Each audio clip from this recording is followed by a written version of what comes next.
ಭಾರತಿ, ಮಾವ, ನನ್ನ ಮಾತಂತೆ ಆ ಧರ್ಮಣ್ಣನ ಮನೆಯಿಂದ ಆಚೆ ಕಳಿಸ್ತೆ. ಮೆಚ್ಚಿದೆ ನಿನ್ನ ಗುಣಕ್ಕೆ. ಮಾವ, ನಾನು ಎಷ್ಟೇ ಆದ್ರೂ ನೀವಾಡ್ಸೋ ಗೊಂಬೆ ಅಂತ ಆವತ್ತೇ ನಿರ್ಧಾರ ಮಾಡಿದ್ದಾಯ್ತು.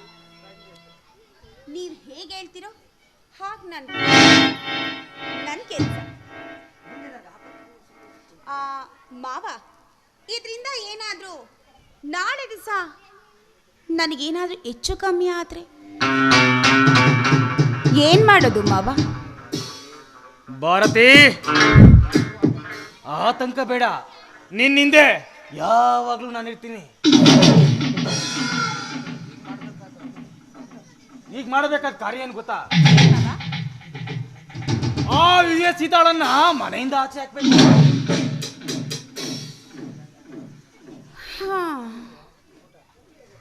ಮಾವ, ಧರ್ಮಣ್ಣನ ಮನೆಯಿಂದ ಆಚೆ ಆಗೋದಿಕ್ಕೆ ನೀವೇ ಔಷಧಿ ಕೊಟ್ರಿ.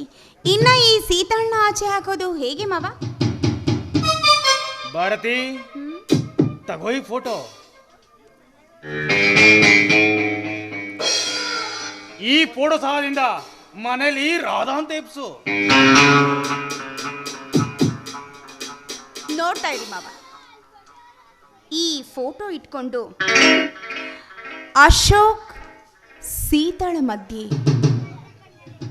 ಸಂಬಂಧ ಇದೆ, ಸೀತಾ ಹಾದ್ರದವಳು ಅಂತ ಈ ಮನೆಯಲ್ಲಿರೋರನ್ನ ನಂಬಿಸಿ ಧರ್ಮಣ್ಣನ ಹಾಗೆ ಅವಳು ನಾನು ಗೇಟ್ ಪಾಸ್ ಕೊಟ್ಟೇ ಕೊಡುತ್ತೆ.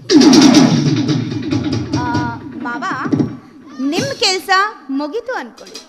Good Bharathi, very good. Be careful.